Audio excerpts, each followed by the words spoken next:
जय हिंद साथियों। मैं राहुल मीणा आप सभी का स्वागत करता हूं आपके अपने इस YouTube channel smart study approach पर। साथियों, जैसा कि आप सभी जानते हैं कि स्मार्ट स्टडी परिवार आप सभी के लिए एक सीरीज चला रहा है मध्य प्रदेश सामान्य ज्ञान की, और उस सीरीज के माध्यम से हम मध्य प्रदेश का जीके पढ़ रहे हैं। और यह पूरी सीरीज आप सभी के लिए बिल्कुल फ्री है यूट्यूब पर। तो आप लोग ने अगर अभी तक हमारे इस यूट्यूब चैनल को सब्सक्राइब नहीं किया है तो अभी आप लोग हमारे इस यूट्यूब चैनल को सब्सक्राइब कर लें और बेल आइकन दबाना ना भूलें, ताकि आपको वीडियोस के नोटिफिकेशन समय से मिलते रहे और आपकी कोई भी क्लास मिस ना रहे। और आशा करते हैं कि आप सभी की पढ़ाई बहुत अच्छी चल रही होगी। और हम पढ़ रहे हैं मध्य प्रदेश का सामान्य अध्ययन, और मध्य प्रदेश के सामान्य अध्ययन की इस कड़ी में आज का जो हमारा टॉपिक रहेगा वह रहेगा मध्य प्रदेश के उद्योग। क्या रहेगा? मध्य प्रदेश के उद्योग। और मध्य प्रदेश के उद्योगों का यह मध्य प्रदेश के उद्योगों का यह पार्ट नंबर 1 है। और अगर बात की जाए तो यह हमारी इस सीरीज का लेक्चर नंबर 34 रहेगा। तो चलिए ज़्यादा समय ना लेते हुए हम सीधा आगे बढ़ते हैं। और अगर आप लोग भी कर रहे हैं MPPSC prelims, assistant professor, food safety officer, MPSI, MP police, MP आबकारी, जेल प्रहरी, फॉरेस्ट गार्ड, MP पटवारी और व्यापम द्वारा आयोजित की जाने वाली वह सभी एक दिवसीय परीक्षाएं जिसमें कि हमारे मध्य प्रदेश का सामान्य ज्ञान या मध्य प्रदेश का सामान्य अध्ययन पूछा जाता है, तो आज ही जुड़े हमारी इस सफलता बेस से और अपनी तैयारी को मजबूत करें। चलिए आगे बढ़ते हैं। और हम पढ़ रहे हैं मध्य प्रदेश का सामान्य अध्ययन। तो आइए हमारे कौन कौन से टॉपिक्स कंप्लीट हो चुके हैं तो एक बार फिर से हम इन्हें देख लेते हैं। तो हमारा पहला टॉपिक था मध्य प्रदेश का गठन, दूसरा था मध्य प्रदेश का सामान्य परिचय, तीसरा था मध्य प्रदेश की पर्वत श्रृंखलाएं, चौथा मध्य प्रदेश की मिट्टियाँ, पांचवा हमारा मध्य प्रदेश की जलवायु, छठवां टॉपिक था हमारा मध्य प्रदेश की ऋतुएं, सातवां जो टॉपिक है हमारा वो है मध्य प्रदेश का भौतिक विभाजन। इसके बाद हमारा मध्य प्रदेश की जनगणना वाला टॉपिक समाप्त हो चुका है। साथ में मध्य प्रदेश के राष्ट्रीय उद्यान, मध्य प्रदेश के अभ्यारण्य और मध्य प्रदेश के वन तथा वन रिपोर्ट, ये टॉपिक हमारे पूर्णतः कंप्लीट हो चुके हैं। और उम्मीद कर रहा हूँ कि आप लोग साथ साथ अपने नोट्स भी बना रहे होंगे। और आज का जो हमारा टॉपिक रहेगा वह रहेगा मध्य प्रदेश के उद्योग। तो चलिए हम उद्योगों की बात करते हैं। और उससे पहले आप सभी के लिए आज का जो मोटिवेशनल कोट्स है वह कुछ इस प्रकार है कि मुश्किल वक्त में कुछ लोग टूट जाते हैं और कुछ लोग रिकॉर्ड तोड़ देते हैं। यानी कि आप मानकर चलिए कि अभी हमारा जो समय है वह बुरा चल रहा है या संघर्ष का समय है, और इसमें हमें टूटना नहीं है क्योंकि हम बने ही रिकॉर्ड तोड़ने के लिए हैं। ठीक है? क्योंकि देखिए अभी लास्ट करंट हमारी जो यूपीएससी टॉपर रही हैं उन्होंने एक बात कही थी कि जब वो पिछले प्रयास में फेल हो गई थी तो उन्हें उनके भाई ने कहा था कि हो सकता है कि तुम रैंक 1 के लिए बनी हो। और वही चीज हमारे जीवन में भी लागू होती है कि अगर हम बार बार असफल होते हैं तो ऐसा जरूरी नहीं है कि हम असफल ही होंगे। हो सकता है हमें किसी और स्पेशल उद्देश्य के लिए ईश्वर ने बनाया हो। तो चलिए आगे बढ़ते हैं और हम बात करेंगे उद्योगों की। ठीक? तो उद्योगों को समझने से पहले हम देखते हैं कि उद्योग, या हम कह सकते हैं कि हमारे यहाँ पर कितने प्रकार के क्षेत्र हैं। तो हम यहाँ भारत में या दुनिया में हम 3 प्रकार के क्षेत्रों में हमारे कार्य को हम बांटते हैं, जिसमें कि पहला आता है प्राथमिक क्षेत्र, दूसरा आता है द्वितीयक क्षेत्र और तीसरा आता है तृतीयक क्षेत्र। अब बात यह आती है कि प्राथमिक क्षेत्र के अंतर्गत क्या क्या आता है, द्वितीयक क्षेत्र के अंतर्गत क्या क्या आता है और तृतीयक क्षेत्र के अंतर्गत क्या क्या आता है, तो इन सभी चीजों को हम जानेंगे। ठीक, तो अगर प्राथमिक क्षेत्र की बात की जाए तो प्राथमिक क्षेत्र के अंतर्गत हम लोग कृषि और कृषि उत्पादकों या कृषि उत्पादों की बात हम कहाँ पर करते हैं, तो याद रखिएगा यह हम प्राथमिक क्षेत्र के अंतर्गत करते हैं। ठीक है, वहीं अगर उद्योग और विनिर्माण की बात है तो वह द्वितीय क्षेत्र के अंतर्गत आता है। यानी कि जो हमारा टॉपिक है मध्य प्रदेश के उद्योग, तो वह किस क्षेत्र के अंतर्गत आता है या आ रहा है, तो याद रखिएगा वह हमारा द्वितीय क्षेत्र के अंतर्गत आ रहा है।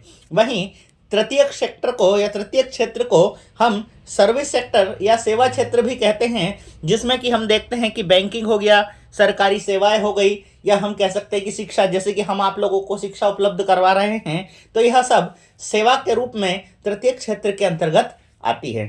ठीक है, चलिए आगे बढ़ जाते हैं और हम देखते हैं कि हमारे यहाँ पर कार्य करने के आधार पर या कार्य करने वालों का किस क्षेत्र में कितना योगदान हमें देखने को मिलता है।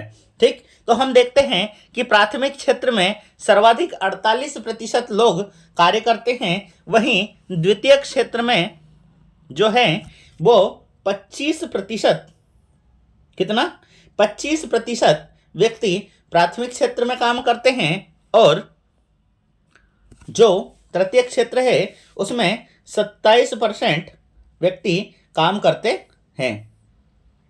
क्लियर है, इतनी बातें समझ में आ गई। यानी कि हम कह सकते हैं कि हमारे यहाँ की अधिकांश लोग कृषि क्षेत्र से, क्योंकि हमारे तो भारत को कृषि क्षेत्र यानी हमारी अर्थव्यवस्था किस प्रकार की अर्थव्यवस्था है, तो हमारी जो अर्थव्यवस्था है वह इसे हम कृषि प्रधान अर्थव्यवस्था के नाम से जानते हैं। ठीक है, और हम देखते हैं कि हमारे भारत में अगर परिवार में 5 सदस्य हैं तो वे सभी कृषि पर निर्भर हैं। आप लोगों ने अर्थशास्त्र में अंतर्गत एक बेरोजगारी का प्रकार होता है जिसे हम ऐच्छिक बेरोजगारी के नाम से जानते हैं।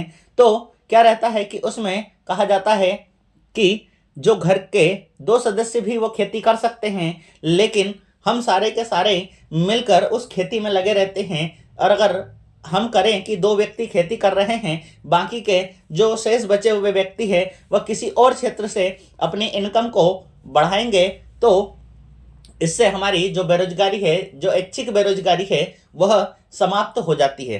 ठीक है, चलिए तो बात समझ में आ गई कि कार्य करने वालों के आधार पर हमने प्राथमिक क्षेत्र में कितने प्रतिशत लोग कार्य करते हैं, तो 48%, द्वितीय क्षेत्र में 25% और तृतीय क्षेत्र में 27% लोग क्या करते हैं, कार्य करते हैं। लेकिन हमें आउटपुट सबसे ज्यादा कहां से प्राप्त होता है? ठीक, यानी कि सबसे ज्यादा हमें आउटपुट कहां से प्राप्त होगा, तो सबसे ज्यादा हमें तृतीय क्षेत्र यानी सर्विस सेक्टर से हमें आउटपुट प्राप्त होता है। इसके बाद हमें द्वितीय क्षेत्र से और सबसे अंत में हमें प्राथमिक क्षेत्र से जो आउटपुट है वो प्राप्त होता है। हम देखते हैं ना कि सर्वाधिक लोग हमें कृषि कार्य में लगे हुए मिलते हैं, लेकिन हमें कृषि से उतना फायदा नहीं हो पाता है। क्यों? क्योंकि कभी कभी क्या होता है कि किसान साल भर मेहनत करता है, पूरे समय पर मेहनत करता है और अंत में उसकी जो फसलें हैं उसका सही दाम नहीं मिल पाता है। ठीक है, तो हम देखते हैं कि हमें सरकार को इस ओर भी ध्यान देना चाहिए कि किसानों के हित में सोचे, ठीक, और उन्हें उनकी फसल का उचित दाम मिल सके। ठीक है, चलिए अब अगर बात करें कि उद्योग आखिर होता क्या है, तो याद रखिएगा उद्योग जो कि कौन से क्षेत्र के अंतर्गत आता है, तो उद्योग हमारा द्वितीय क्षेत्र के अंतर्गत आता है। और उद्योग एक ऐसी कड़ी है जो हम कह सकते हैं कि चाहे कोई किसी राज्य की बात कर ले या किसी देश की बात कर ले, तो उसकी अर्थव्यवस्था में बढ़ोतरी के लिए या उसकी अर्थव्यवस्था की हम इसे क्या कह सकते हैं, तो जननी कह सकते हैं। यानी कि किसी भी देश की अर्थव्यवस्था में सबसे महत्वपूर्ण योगदान हम किसे कहते हैं, तो हम उद्योगों को कहते हैं। देखिए, जिस प्रकार मानव शरीर में जो रीढ़ की हड्डी होती है वह बहुत जरूरी होती है, तो उसी प्रकार से हम उद्योग को भी क्या कह सकते हैं, किस चीज़ की संज्ञा दे सकते हैं, तो किसी भी देश या राज्य की अर्थव्यवस्था की रीढ़ की हड्डी हम किसे कहेंगे, तो यह हम उद्योगों को कहेंगे। क्लियर है इतनी बात। अब देखिए, हमारे यहाँ पर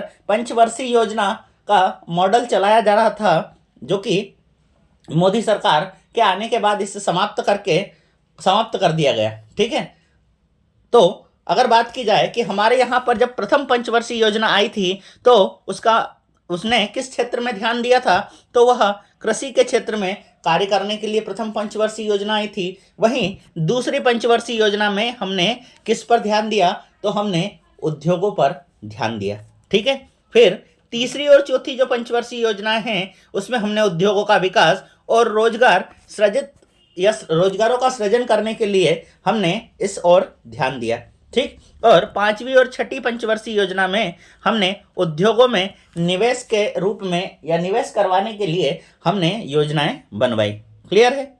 चलिए, तो हमने क्या देखा कि उद्योग किसे कहेंगे, तो किसी भी देश या राज्य की अर्थव्यवस्था की जननी या उस देश या राज्य की अर्थव्यवस्था की रीढ़ की हड्डी हम किसे कहेंगे, तो हम उद्योगों को कहेंगे। ठीक है, उद्योगों के बारे में किस पंचवर्षीय योजना में योजनाएं बनाई गई, तो दूसरी पंचवर्षीय योजना में यहाँ पर योजना बनाई गई। क्लियर है इतनी बातें।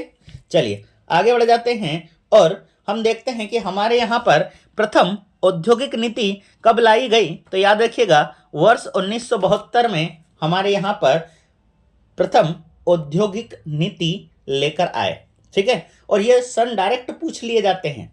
ठीक, एक दो प्रश्न हमें सन के मिल जाते हैं। ठीक, तो ये हम बार बार प्रैक्टिस करेंगे तो हमें ये याद हो जाएंगे। क्लियर है इतनी बात। चलिए, वहीं पर नवीन औद्योगिक नीति की बात करें तो नवीन औद्योगिक नीति वर्ष 2010 में आई थी। ठीक, तो पहली औद्योगिक नीति 1972 में, नवीन औद्योगिक नीति 2010 में। ठीक है, चलिए फिर हम देखते हैं कि मध्य प्रदेश औद्योगिक विकास निगम, यह निगम है।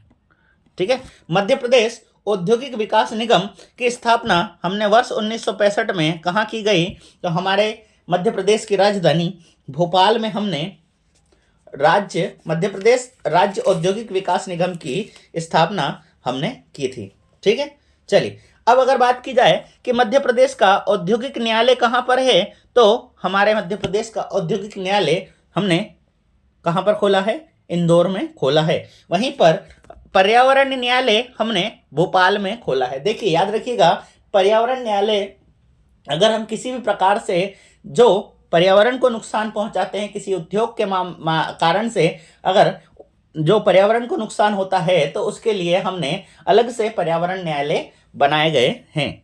ठीक है, चलिए आगे बढ़ जाते हैं।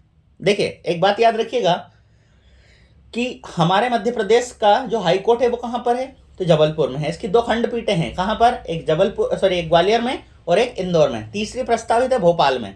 ठीक, तो ये भी आप लोग ध्यान रखिएगा।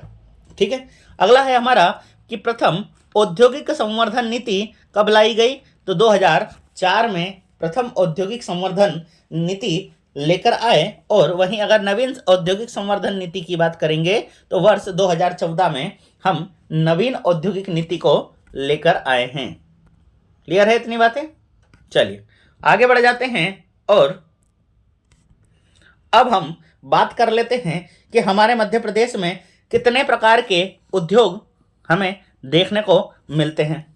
ठीक है, तो हम देखते हैं कि हमारे यहाँ पर कुछ उद्योग ऐसे हैं जो किस पर आधारित है, कृषि पर आधारित हैं।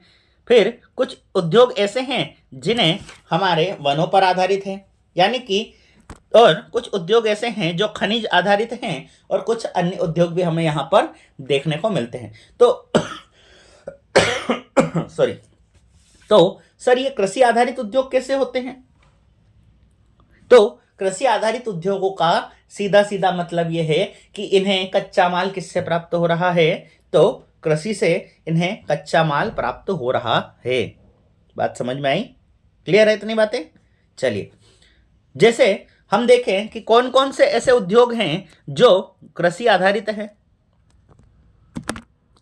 कौन कौन से ऐसे उद्योग हैं जो कृषि आधारित हैं, तो देखिएगा सबसे पहला जो उद्योग हमारा है वह है कपड़ा उद्योग, यानी कि कपड़े के लिए जो कच्चा माल है वो हमें कहाँ से प्राप्त होगा, तो कृषि से प्राप्त होगा। वहीं पर चीनी उद्योग, ठीक, हम गन्ने के माध्यम से चीनी को बनवाते हैं। फिर वनस्पति घी उद्योग, इसके बाद आता है रेशम उद्योग, और फिर आता है सोयाबीन उद्योग। तो ये सारे के सारे उद्योग किस पर आधारित है, तो कृषि आधारित उद्योगों के अंतर्गत हम इन्हें शामिल करेंगे। कौन कौन से, देखिए, पहला कपड़ा उद्योग, दूसरा चीनी उद्योग, तीसरा वनस्पति घी उद्योग, चौथा रेशम उद्योग, और पांचवा सोयाबीन उद्योग। क्लियर है इतनी बातें? चलिए अब बात कर लेते हैं हम कि वन आधारित उद्योग कौन कौन से हैं। ठीक है, तो वन आधारित उद्योगों की बात करेंगे तो कागज उद्योग, क्योंकि इसका कच्चा माल हमें किससे प्राप्त होता है, तो यह हमें वनों से प्राप्त होता है। फिर हम देखते हैं बीड़ी उद्योग, पिछली बार भी, और हमने देखा था कि पिछले लेक्चर में कि बीड़ी बनाने वाले, मतलब जो उनके लिए तेंदुपत्ता संग्राहकों के लिए हम यह तेंदुपत्ते के माध्यम से क्या बनाई जाती है, तो बीड़ी बनाई जाती है। ठीक है, और तेंदुपत्ता संग्राहकों के लिए हम योजना पढ़ेंगे जब देखेंगे कि चरण पादुका योजना हमारी मध्य प्रदेश सरकार द्वारा प्रारंभ की गई थी। ठीक है, फिर कत्था उद्योग, यह भी कृषि आधारित उद्योग है। फिर हम देखते हैं लाख उद्योग, और फिर आता है प्लाईवुड उद्योग। क्लियर है? अगर बात की जाए खनिज आधारित उद्योगों की, तो हम देखते हैं कि सीमेंट उद्योग और रासायनिक उर्वरक उद्योग। तो ये सभी उद्योग इनका कच्चा माल किससे प्राप्त होता है, तो हम कह सकते हैं कि इनका जो कच्चा माल है वह जो खनिजों से प्राप्त होता है। और इसके अलावा भी कुछ अन्य ऐसे उद्योग हैं जो हम किसी एक स्पेशल कैटेगरी में उनको डिवाइड नहीं कर सकते। क्लियर है? चलिए आगे बढ़ जाते हैं और हम बात करते हैं कृषि आधारित उद्योगों की।